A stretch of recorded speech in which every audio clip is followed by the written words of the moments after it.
Alright, young world. I can't see my life without you. Caught up in your. Hey, young world. It's Lydia. And those are the BBB chicks.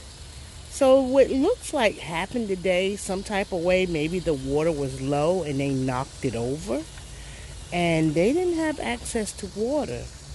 And the reason why I'm letting you guys know is because it's going to be important, even with these 5-gallon jugs, to make sure you're checking your water supply for your girls and whoever might be a guy over here, Pop Smoke, suspect, on the regular.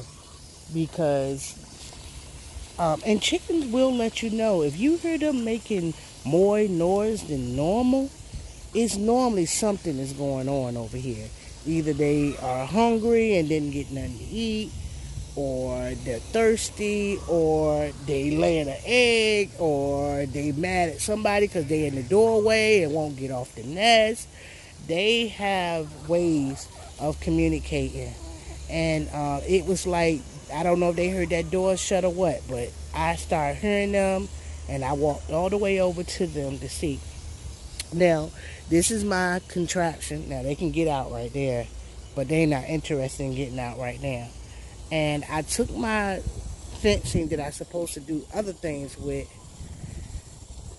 I put it around this trampoline to secure them there because I was using this here, this dog little fencing, and try to giving them an area out here. But that area, they ate it up. It's gone.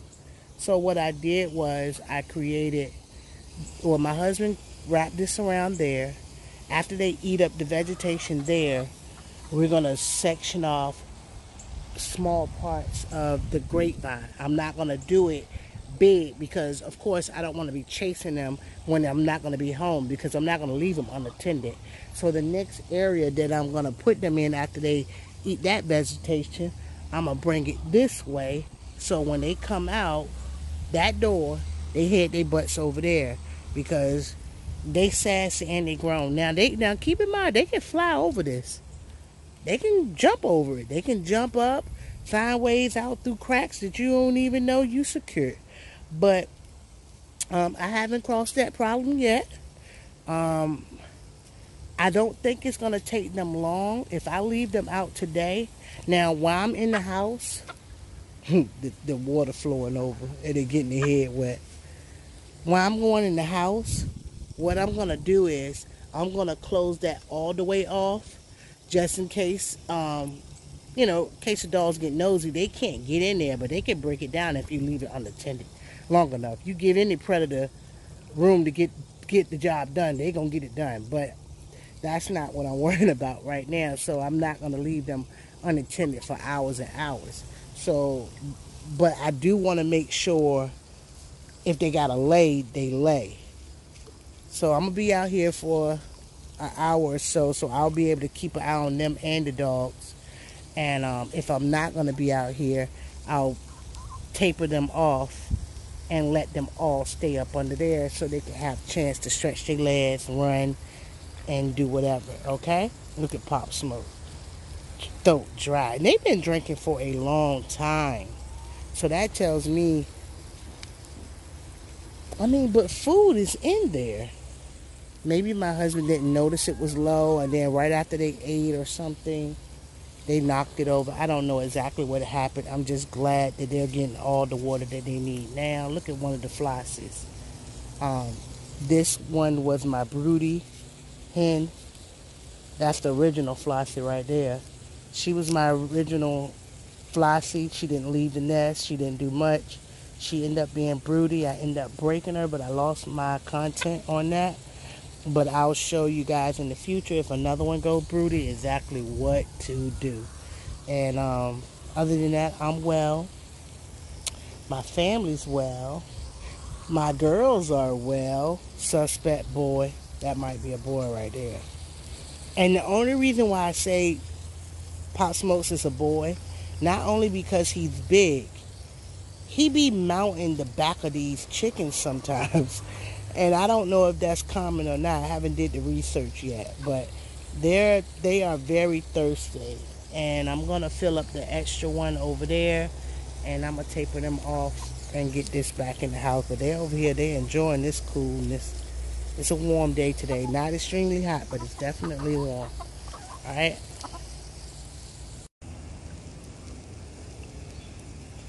Ooh, Pops, look how big you get.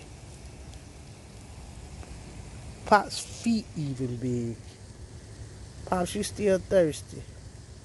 Pops, I think you a boy. You might got the right name. Look at y'all feet. Y'all feet are getting big. Ooh. All right. Oh, why did you peck him? Her. Look how big Pop's feet is. All right. Well, I'm well. My family's well, and I hope that you're well too. Have a great rest of your day or night. Whoop whoop. So 1 week later, after that first clip, this is what happened. Hey, young world, it's Lydia, and I'm here with the BBB Chicks. Now, I did this particular content I'm going to be doing today before, all right? But I lost it. I deleted it.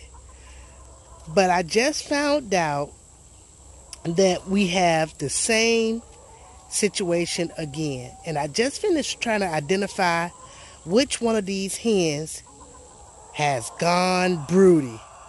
All right? So I have a broody hen, and from what I can tell, it's a different hen, because the original Flossie had a short comb, which is one of the two there.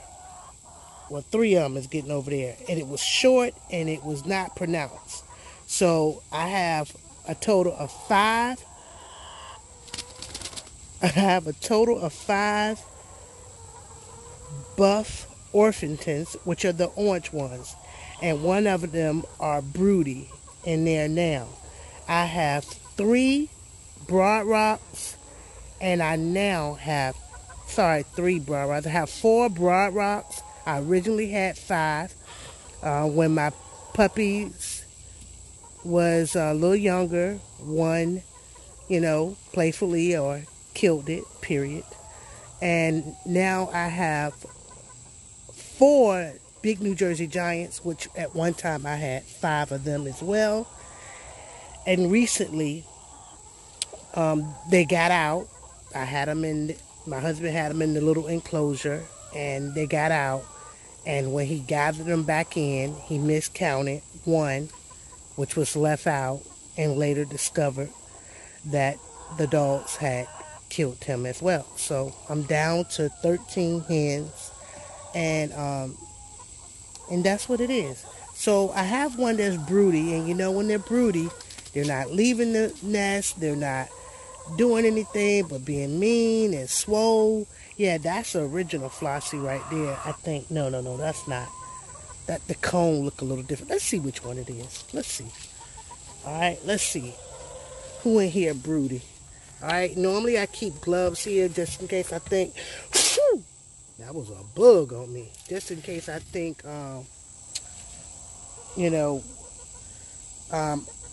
one of the hens might peck me or something, or it's dirty or something. So let's open it up first, all right? That is the same Flossie. That is the same Flossie. I don't know. This Flossie got something particular on the nose. Flossie, is that you? You look the same, because the comb looks a little fat and short. I think this is the same hen. Alright, well, I got a lot of eggs to clean up, and I'm going to show you guys how I broke Flossie before, and I'm going to break her again for 3 days, and I have to set it up. So I'll show y'all how I do that. Alright, thank you for always following me. It worked before, but she's back in heat again. Look. Why are you pecking her in the beak? That is nothing but feathers. She do not care. All right. Well, let me Once close again, them up. footage is lost. Okay, my husband must never have pushed play. I looked for that footage everywhere. This is what I did. I took the guinea pig cage, which was a large one, put the broody hen in that cage for 3 days total. And when I came back on the third day, I left her in there. I didn't leave it in the pen. I left it where it could fit, of course, away from predators. And once 3 days passed, I let her out. In the video, I had a clip also where they all bum rushed to get in there. And I don't know if that was the water clip. Well, I think that was the water.